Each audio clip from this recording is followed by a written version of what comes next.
किसान भाइयों नमस्कार, स्वागत है आपका कार्यक्रम कृषि दर्शन में। मैं हूं विपिन यादव। हर दिन के भांति आज मैं आपके बीच में हाजिर हो चुके हैं खेत खलिहान की बहुत सारी जानकारियों को लेकर। आज हम जो कार्यक्रम कर रहे हैं वो लाइव है और हर दिन जैसे नए नए विषय को लेकर आते हैं, आज भी ऐसे नए विषय को लेकर आए हैं। आज हम बात करने वाले हैं कृषि में सामयिक कार्य के बारे में। किसान भाइयों, आज जैसे कि आप जानते हैं लाइव कार्यक्रम है जिसमें आप फ़ोन लगा सकते हैं, विषय से संबंधित कोई भी प्रश्न हो तो वो हमारे एक्सपर्ट से पूछ सकते हैं। हमारे नंबर जान लेते हैं। हमारे नंबर है 0755266049, 1800233040। इन नंबर पे फ़ोन लगा सकते हैं और जो हमारे एक्सपर्ट हैं उनसे आप सवाल पूछ सकते हैं विषय से जुड़े हुए। हमारे एक्सपर्ट के बारे में जान लेते हैं। हमारे एक्सपर्ट हैं LBS चौहान जी, जो कि सहायक संचालक कृषि भोपाल से हैं। सर, बहुत बहुत स्वागत है आपका कार्यक्रम में। धन्यवाद। तो किसान भाई, जैसे कि हमने जाना, आज जो हमारा कार्यक्रम है वो विषय जो है हमारा वो है कृषि में सामयिक कार्य। तो वर्तमान में अगर बात करें तो बहुत सारे कार्य ऐसे हैं जो कि महत्वपूर्ण हैं, क्योंकि खरीफ में हमारे किसान भाइयों बहुत सारे काम करते हैं, अलग अलग फसलों को बोते हैं।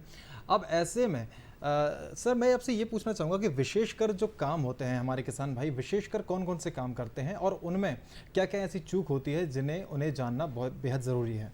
अभी इस समय जो हमारे किसान भाई बोनी करने जा रहे हैं उनमें मुख्य फसल है सोयाबीन जी। सोयाबीन में जो बोनी के टाइम ध्यान रखने वाली बातें हैं उनमें एक सबसे महत्वपूर्ण बात है उसका फसल का प्रबंधन। जी। फसल प्रबंधन में सबसे पहले जो ज़रूरी होती है मिट्टी का जो खेत की तैयारी जी। खेत की तैयारी में अभी क्या होता है कि किसान भाई जो हैं हमारे जैसे ही बारिश होती है वैसे ही बोनी करना शुरू कर देते हैं। बिल्कुल। उस किसान भाइयों को इस बात का ध्यान देना चाहिए कि जो बारिश का पानी है वो मिट्टी में कम से कम 4 इंच जी। बैठ जाना चाहिए। बिल्कुल। लेकिन पिछले सालों में भी देखा गया है कि 10 जून को अगर बारिश हो गई तो 12 तारीख को किसानों ने बोनी कर दी और बाद में वाटर स्पेल आया और फसल में नुकसान होना शुरू हो गया। खैर इस साल तो अभी स्थिति ये है कि आज जो है 27 जून हो गया है और 27 जून को पानी की स्थिति है, कहीं कहीं बहुत अच्छा पानी नहीं है लेकिन कहीं कहीं गिर गया है। जहाँ पानी पर्याप्त हो गया है वहाँ तो सोयाबीन की बुआई किसान भाई कर सकते हैं, किंतु उसमें खेत में एक बखर अवश्य चला लें और खेत में बखर चलाने से पहले देख लें कि जो वहाँ जो खरपतवार हैं, अन्य वनस्पतियां हैं जो खेत में उगती हैं वो थोड़ी अंकुरित हो गई हों, जिससे बखर चलाने से वो नष्ट हो जाएं। तो इससे क्या होगा कि जो वीड कंट्रोल वाली प्रॉब्लम बाद में आती है वो कुछ हद तक कम हो जाएगी। बिल्कुल। उसके बाद बुवाई कर दें। बुवाई करने के टाइम इस बात का भी ध्यान रखना पड़ता है कि सोयाबीन जो है, सोयाबीन में सूर्य की रोशनी का बहुत महत्व होता है। इसमें फोटो पीरियड बहुत ज़्यादा आवश्यकता होती है। तो इसका पूर्व से पश्चिम की तरफ आप लाइन से जो दिशा जो है वो पूर्व से पश्चिम की तरफ रखें, इसलिए कि पूर्व से पश्चिम में जब रहेगी तो उसमें फोटो पीरियड जो है सूर्य की रोशनी जो है वो ज़्यादा समय तक उसको मिलेगी और हवा का बहाव भी लगभग ऐसा ही रहता है, तो हवा भी पर्याप्त मात्रा में मिलेगी। और सबसे बड़ी महत्वपूर्ण बात सोयाबीन में ये है कि किसान भाई सोचते हैं कि जितना ज़्यादा बोएंगे उतना ज़्यादा पैदा होगा। ऐसा नहीं है। पौधों की संख्या निर्धारित होना चाहिए। बिल्कुल। बहुत ज़्यादा संख्या में पौधे नहीं होना चाहिए। 4 से 4.25 लाख पौधे पर हेक्टेयर पर्याप्त होते हैं और इसके लिए 30 किलो बीज ज़्यादा से ज़्यादा सोयाबीन का पर एकड़ मतलब 75 किलो पर हेक्टेयर, इससे ज़्यादा बीज की ज़रूरत नहीं होती है। लेकिन हमारे कुछ किसान भाई करते हैं कि जो गेहूं की सीड ड्रिल है उसमें 9 इंच पे सेट है, 9 इंच पे बोनी कर दी, काफ़ी डेंस हो जाता है और आगे कई प्रकार की समस्याएं आती हैं। तो इसलिए डिस्टेंस का भी ध्यान रखें, कम से कम 18 इंच का लाइन से लाइन डिस्टेंस रखें, दूरी रखें। हाँ, और बीज की मात्रा ज़्यादा से ज़्यादा 30 किलो, इससे ज़्यादा रखने की आवश्यकता नहीं है।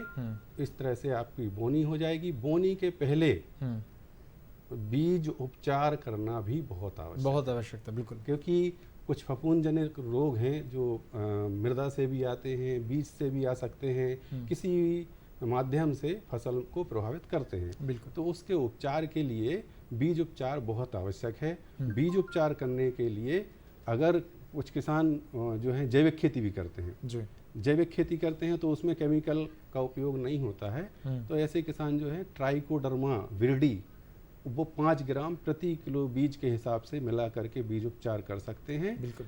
और ट्राइकोडर्मा विरिडी भी ऐसी चीज़ नहीं है कि कोई दुर्लभ चीज़ नहीं है, मिट्टी में स्वतः पाई जाती है, लेकिन विभिन्न प्रकार की विपरीत परिस्थितियों की वजह से वो फंजाई जो है ट्राइकोडर्मा विरिडी कम हो रही है, लगभग नष्ट हो गई है, इसलिए बाहर से डालने की आवश्यकता है। लेकिन किसान भाई चाहें तो वो खुद भी बना सकते हैं, कोई बड़ा काम नहीं है। अच्छा। एक बार जैसे दही जमाते घर में और जामन लेके आते, तो एक बार कहीं से ट्राइकोडर्मा की व्यवस्था कर लें और उस ट्राइकोडर्मा को बढ़ा करके बहुत सारा बना सकते हैं। बनाने का तरीका भी अगर आप बोलें तो मैं बता दूं। बिल्कुल बिल्कुल जानना चाहेंगे, तो बहुत अच्छा।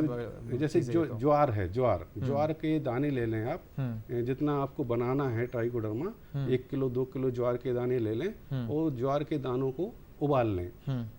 उबालने के बाद उसका पानी हटा दें, पानी हटाने के बाद उसको पॉलीथीन बैग्स में रख दें और उसके ऊपर कहीं से ट्राइकोडर्मा ला करके, जैसे दही में जामुन डालते हैं ना, वैसे उसके ऊपर डाल दें, उसके ऊपर काटन रख करके और कहीं छायादार स्थान में रख दें। आपका ट्राइकोडर्मा बन जाएगा। एक बार आप बना लीजिए, फिर बाजार से खरीदने की आपको आवश्यकता नहीं है। एक तो ये तरीका हो गया बीजोपचार का।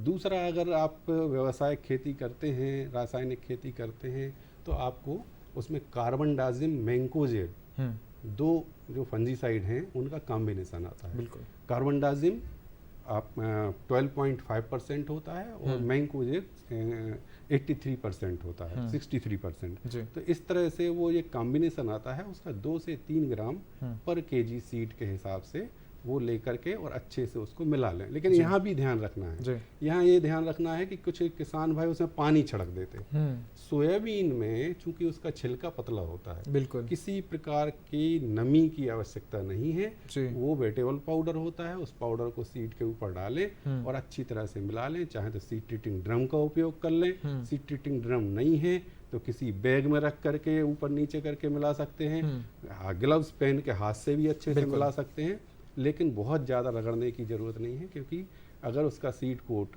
जो बीज का छिलका है, अगर वो खराब हो जाता है किसी कारणवश, तो अंकुरण पर विपरीत प्रभाव पड़ते हैं। बिल्कुल। तो इस तरह से सोयाबीन का बीज उपचार करें, उसके बाद बोनी करें। एक और महत्वपूर्ण बात, छोटी छोटी बातें मैं किसान भाइयों को बताना चाह रहा हूँ कि बीज और उर्वरक जैसे डीएपी वगैरह किसान भाई जो मिला के बोते हैं, उस बिल्कुल ना मिलाएं। क्यों? क्योंकि अगर बीज के साथ अगर उर्वरक मिला दिए तो वो बीज को कुछ हद तक खराब करने का भी काम करते हैं। जब फर्टिलाइजर डीएपी होता है, मेल्ट होता है, पिघलता है और बीज के ऊपर उसकी कोटिंग हो जाती, तो बीज का अंकुरण प्रभावित होता है। जी। तो इसलिए बीज को खाद में, जिसको खाद बोलते हैं, उर्वरक में मिला करके ना बोएं, उसको सीड कम फर्टिलाइजर ड्रिल जो 2 पेटी वाली मशीन से बुआई करें। तो इस तरह से सोयाबीन की अगर आप बुआई करेंगे तो निश्चित रूप से अच्छे परिणाम प्राप्त होंगे। बिल्कुल। तो बोनी की बात है, और बोनी में विशेषकर बहुत सारी बातें ऐसी हैं छोटी छोटी जो ध्यान रखने वाली बात है। जैसे कि सर ने कहा कि आपको जो 2 ड्रिल वाली ड्रम वाली मशीन होती है उससे बोना है। आपको खेती किस तरीके से, जिसे हम लोग देख भी रहे हैं, ऐसा हमें खेती करना है। और एक और चीज़ है सर, किसान भाइयों को ध्यान रखने वाली बात एक और है। बहुत सारे जब किसान भाइयों से मिलते हैं तो उनका ये प्रश्न रहता है कि हमने बीज खरीदा और बो दिया। किस्मों की बात करेंगे, आगे हम किस्मों की बात करने वाले भी हैं। बीज खरीदा और बो दिया सीधा, क्योंकि समय उतना नहीं मिलता है। जैसे आपने कहा बारिश आई और बो दिया।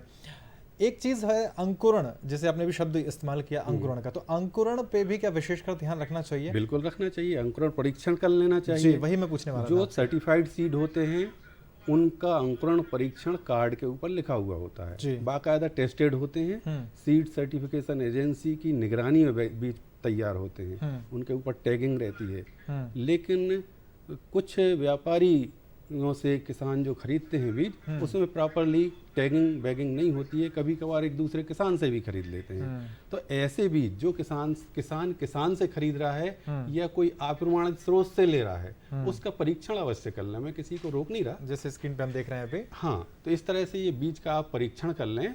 बीज के परीक्षण के लिए आप विभिन्न प्रकार से टाट के ऊपर, जैसे आप देख रहे हैं, टाट के ऊपर बीजों को गिनती करके रख दीजिए और उसकी फिर बाद में 4-5 दिन में ये अंकुरण हो जाएंगे और उसके बाद उसकी काउंटिंग कर लीजिए। अगर 70% से ऊपर जर्मिनेशन आ रहा है तो बीज का उपयोग आप कर सकते हैं। तो तो ये बहुत इंपॉर्टेंट बात है, बहुत महत्वपूर्ण बात है, और इसलिए कहते हैं किसान भाइयों की जो आदान व्यवस्था है वो भी पहले से करना चाहिए ताकि आपको समय मिल जाए, चाहे अंकुरण का हो या फिर कोई भी प्रकार का परीक्षण अगर हमें करना है तो वैसे हमें इन सब चीज़ों का परिणाम जो है वो अच्छा मिलता है। तो ये सोयाबीन की बोनी की बात है। किस्मों की बात करेंगे हम। अभी वर्तमान में हमारे किसान भाई नई नई किस्मों का चयन कर रहे हैं, तो कौन कौन सी ऐसी किस्में हैं जो हमारे किसान भाई उपयोग करके अपनी खेती में ज़्यादा पैदावार ले सकें? अभी अपने क्षेत्र में जो अपना मध्य प्रदेश है, इसके लिए अनुशंसित किस्में जो हैं उनमें जो उपलब्ध हैं, उपलब्धता का भी ध्यान रखना चाहिए। उपलब्ध जो किस्में हैं उसमें JS 2098, JS 2069, JS 20116, RBS 2002-4 जिसको RS 24 भी बोलते हैं, 2034, इस तरह से बहुत सारी किस्में हैं। किस्में बहुत हैं, उपलब्ध हैं, लेकिन किस्मों के चयन में भी इस बात का ध्यान रखने की आवश्यकता है कि हमारी जो फसल अवधि है वो लगभग कितनी दिन की होने वाली है। बिल्कुल। क्यों? क्योंकि अगर हम जल्दी सोइंग करने वाले हैं, अब तो खैर जिनने कर ली, तो उस जल्दी सोइंग की अगर परिस्थितियां निर्मित हो गई हैं तो ऐसी स्थिति में थोड़ी ज़्यादा अवधि वाली किस्मों का चयन करें। अब आज की परिस्थितियों में जैसे हम ये जून के अंत में चल रहे हैं, तो ऐसी स्थिति में हमको ये करना चाहिए कि थोड़े से कम अवधि की किस्में, 90-95 दिन में पकने वाली अगर कोई किस्में हैं, और इससे भी कम अवधि की कोई किस्में हैं जैसे 95-60 जो 2-3 साल से ख़राब हो रही, क्योंकि जो बारिश का पीरियड है वो लंबा हो रहा था।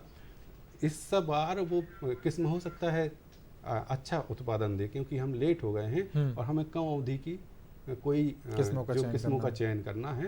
तो कोशिश करें कि कम अवधि की फसलों का चयन करें, जिससे कि जो हमारा जो बारिश का पीरियड है उसमें हमारी इसका जो सोयाबीन का बिल्कुल तो उत्पादन प्राप्त हो सके। जी, तो किसान भाइयों बहुत महत्वपूर्ण विषय चल रहा है और ऐसी जानकारियां आपको बहुत मिलती रहेंगी। फिलहाल अभी रुकते हैं ब्रेक के लिए, ब्रेक के बाद फिर मुलाकात होगी। अरे सुन तो।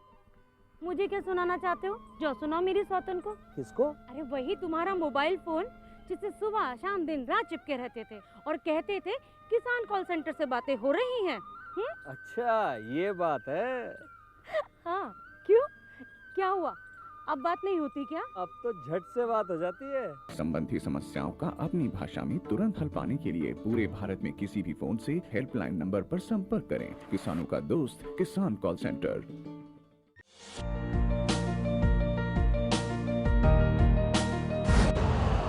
यूरिया का स्वदेशी उत्पादन 70 लाख टन बढ़ाने के लिए 6 उर्वरक संयंत्रों का उद्धार किया जा रहा है।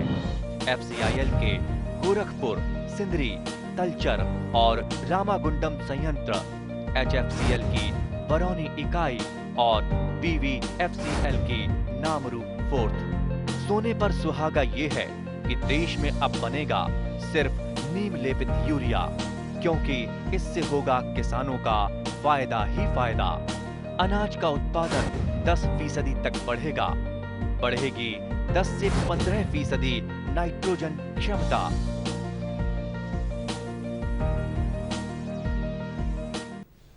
ब्रेक के बाद एक बार फिर आपका स्वागत है किसान भाइयों कार्यक्रम कृषि दर्शन में। और हम बात करने वाले हैं आज, जो बात कर रहे हैं हम कृषि में सामायिक कार्य के बारे में बात कर रहे हैं। हम चर्चा में मौजूद हैं LBS चौहान जी, जो कि सहायक संचालक कृषि हैं भोपाल से। सर, ब्रेक से पहले बहुत महत्वपूर्ण बात कर रहे थे हम सोयाबीन की बोनी के बारे में। वर्तमान में हमारे बहुत सारे किसान भाई, जैसे कि आपने कहा कि बोनी कुछ कर चुके हैं, कुछ अभी कर रहे हैं, तो उन्हें किस्मों का किस तरीके से ध्यान रखना है। आपने गेंद्रों के बारे में बताया कैसे हमें जो बोनी है वो करना है। खरपतवार बहुत महत्वपूर्ण इसमें जो है समस्या रहती है सोयाबीन में, तो क्या बोनी से ही खरपतवार का नियंत्रण करना चाहिए या फिर आगे कोई ऐसी पद्धति अपनाना चाहिए जिससे खरपतवार का ज़्यादा प्रभाव ना पड़े खेती में? वैसे तो पहले से ही प्रयास ये होना चाहिए कि खरपतवार की समस्या ना आए। इसके लिए ये हो सकता है जैसे कि जो पहली बारिश आती है, पहली बारिश के बाद जो खरपतवार उगते हैं, जैसा कि मैंने पहले ही बताया था कि अगर बखर कर दें तो वो उसमें मिट्टी में मिल जाएंगे। उसके बाद जो आप बोनी करेंगे तो खरपतवार की संख्या बहुत कम हो जाएगी जी।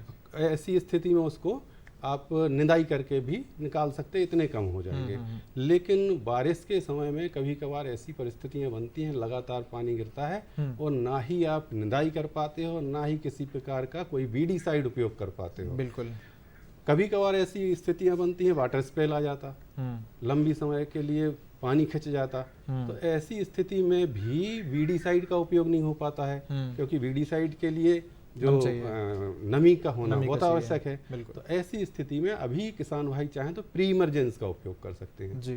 प्री इमरजेंस मतलब बोने के बाद उसके जो इमरजेंस मिट्टी के बाहर निकलने से पहले इमरजेंस एक जर्मिनेशन होता, जर्मिनेशन मतलब बीज जर्मिनेट हो गया, और इमरजेंस मतलब मिट्टी से बाहर निकलना, तो ये 3-4 दिन लगते हैं उसको। तो लगभग 3 दिन के अंदर अंदर वो प्री इमरजेंस का उपयोग किसान भाई कर सकते हैं। इसमें मुख्य रूप से बहुत पुराने टेक्निकल है पेंडिमिथिलिन, है ना, अभी उसका कॉम्बिनेशन आ रहा है पेंडिमिथिलिन और इमेजाथापर। पेंडिमिथिलिन 30% और इमेजाथापर 2%। अगर 1 लीटर ये केमिकल 150 से 200 लीटर पानी में मिला के 1 एकड़ में उपयोग करेंगे तो इसमें खरपतवार जो है उगते ही नहीं है।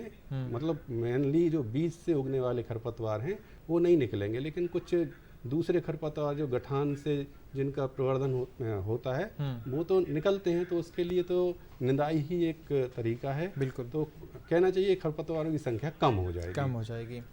खरपतवार का ये भी है कि अगर आपने पहले 25 दिन खरपतवार पे नियंत्रण कर लिया तो हमारी फसल ऊपर निकल चुकी होती है। उसके बाद अगर खरपतवार आते भी हैं तो फसल उत्पादन को उतना प्रभावित नहीं कर पाते। जी, मैं आपको थोड़ा सा रोकना चाहूँगा यहाँ पर, क्योंकि एक कॉलर हमारे साथ जुड़ चुके हैं, नंदस्वरूप मिश्रा जी, बाराबंकी से हैं। स्वागत है आपका कार्यक्रम में।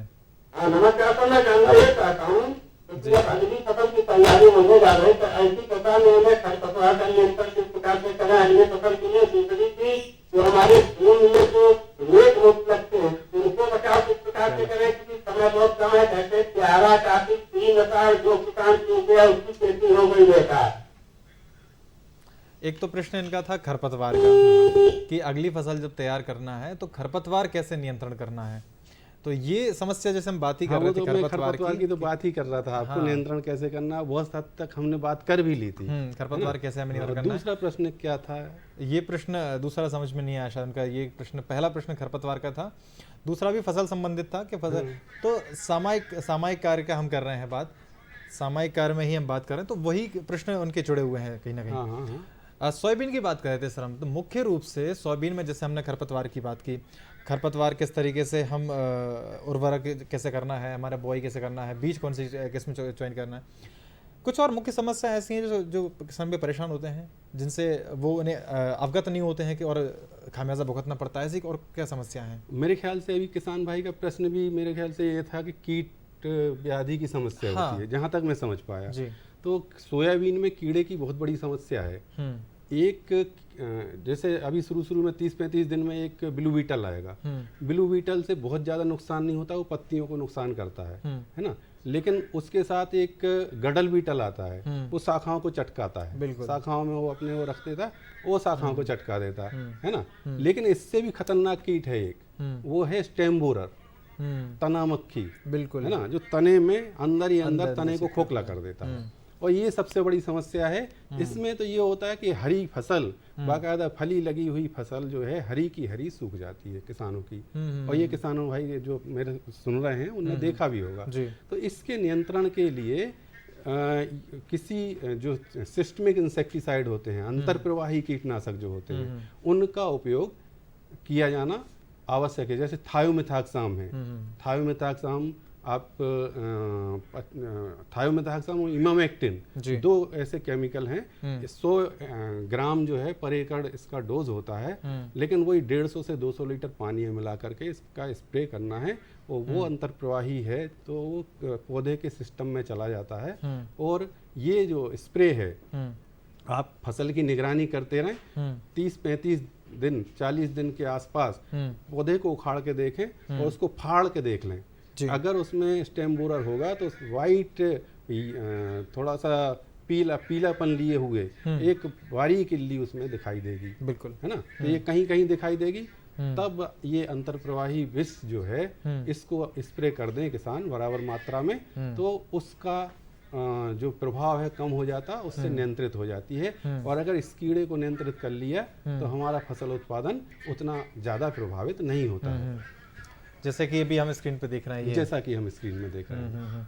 तो ये जो कीट होते हैं सर, ये बहुत नुकसान करते हैं। जैसे कि बहुत आपने कहा कि सतत निगरानी अगर हम करते हैं हमारे खेतों की, और अगर हम पौधे को, पेड़े को जो निगरानी करते हैं, अगर हमें पता लग जाए तो हमें वो उनका उपचार निगरानी कर सकते लगातार हैं। करना चाहिए। बिल्कुल। पहले 25 दिन से आप पौधों में घूमना शुरू कर दें, जी। कहीं आपको दिखता है कि उसमें गडल बीटल है तो गडल बीटल उस शाखा को पिकिंग कर लें जिसमें उसका रिंग बना हुआ है, उसको हटा दें, है ना। कन्हैया लाल जी हमारे साथ जुड़ चुके हैं, एक कॉलर जी, हैं, कन्हैया। देवास से हैं। जी। स्वागत है आपका कार्यक्रम में। कन्हैया लाल जी बोलिए। हेलो जी। हेलो सर, नमस्कार। जी जी, नमस्कार नमस्कार। नमस्कार। तो सर मैंने मक्का लगाई थी अभी, तो जी। मक्का के लिए खरपतवार की दवाई ये सुन के आती है सर। जी, मक्के की फसल लगाई है, खरपतवार का दिक्कत है और पानी नहीं आ रहा है, तो ऐसी स्थिति में क्या करना चाहिए? देखिए, खरपतवार आपने मक्का लगाई है, पहले तो मैं ये बोलूँगा आपसे कि उसकी निंदाई कर लें, मजदूर लगा के निंदाई करा लें। निंदाई अगर करा लेंगे तो आपका काफ़ी हद तक खरपतवारों से नियंत्रण हो जाएगा जी। लेकिन आपने अगर शुरू में मिट्टी की अच्छे से तैयारी ना करके और बखर वगैरह ना चला के उसको बोनी की होगी तो खरपतवार तो नेचुरली आएंगे ही आएंगे। बिल्कुल। और खरपतवार मक्का की फसल में कोई ऐसे पोस्ट इमरजेंस वीडीसाइड नहीं है, क्योंकि पोस्ट इमरजेंस वीडीसाइड मक्का के ऊपर डालेंगे तो मक्के के ऊपर भी प्रभाव पड़ता है। बिल्कुल। तो ऐसी स्थिति में जब मक्का की बोनी, अब चूंकि वो बोई चुके हैं तो इसके लिए निंदाई सबसे अच्छा साधन है जी। निंदाई कर लें, क्योंकि वीडीसाइड उपयोग करने का भी पर्टिकुलर टाइम होता है। अच्छा। अगर वो 15 से 25 दिन की फसल पे वीडीसाइड उपयोग हो जाए तो ही वो सही तरीके से काम करते, नहीं तो फसल को भी नुकसान करते। इसलिए मैं किसी वीडीसाइड की अनुशंसा नहीं करूंगा, किसान भाई से निवेदन करूंगा कि वो उसकी निंदाई करवा लें। बिल्कुल, तो निंदाई करवाएं और अपने फसल को जो है वो सुरक्षित रखें। उम्मीद है आपका जो प्रश्न है उसका आपको जवाब मिला होगा। हम बात कर रहे थे सर अभी सामयिक कार्य की, तो ऐसे में सर ये जो अगली फसल जो है, यानी कि सोयाबीन की बात की हमने, तो धान भी एक महत्वपूर्ण फसल है। बिल्कुल है। तो धान में जो प्रभावी पद्धतियां हैं वो कौन कौन सी हैं, क्योंकि बहुत सारे किसान भी अपने हिसाब से काम करते हैं, प्रभावी क्या आप अनुशंसा करेंगे इसमें? देखिए, दो तरह के थे यहाँ हमारे यहाँ किसान लोग धान लगाते हैं जी। एक तो अभी किसानों ने नर्सरी लगा रखी है ना, नर्सरी लगा ली है और नर्सरी को वो मुख्य खेत में रोपित करेंगे, है ना, ट्रांसप्लांट करेंगे। एक तो तरीका ये है जी। लेकिन अब कुछ किसान जो है जिनकी जमीन समतल है या समतल करा ली गई है, तो वो कुछ किस्में ऐसी हैं जो डायरेक्ट सोइंग भी इसकी धान की जा सकती है ना। डायरेक्ट सोइंग के लिए जो धान की कुछ महत्वपूर्ण किस्में हैं, जैसे कि आपका पूसा 1692 है, पूसा 1509 है, इस तरह की किस्में हैं, क्रांति है, पूसा 11 है, पूसा बासमती, तो इस तरह की किस्मों का चयन उसमें कर सकते हैं। और जो अगर किसान नर्सरी तैयार की है तो नर्सरी तैयार करके जब ट्रांसप्लांट करते तो इसमें एक बात महत्वपूर्ण ये होती है ध्यान रखने वाली कि जो फसल की उम्र है, मतलब नर्सरी की उम्र 1 महीने से ज़्यादा की नहीं होना चाहिए। जब नर्सरी आपकी 20-22 दिन की हो जाए और उसकी ट्रांसप्लांटिंग आपको करना है। अब परिस्थितियाँ ये बनती हैं कि इस पीरियड में हो सकता है पानी पर्याप्त ना हो, क्योंकि खेत में पानी भर करके उसको मचाने का काम करना पड़ता है, फिर उसमें धान की रुपाई होती है। तो ऐसी स्थिति में मैं निवेदन ये करूंगा किसान भाइयों से, जिनके पास पानी की व्यवस्था है अतिरिक्त, बारिश के भरोसे धान की खेती ना करें।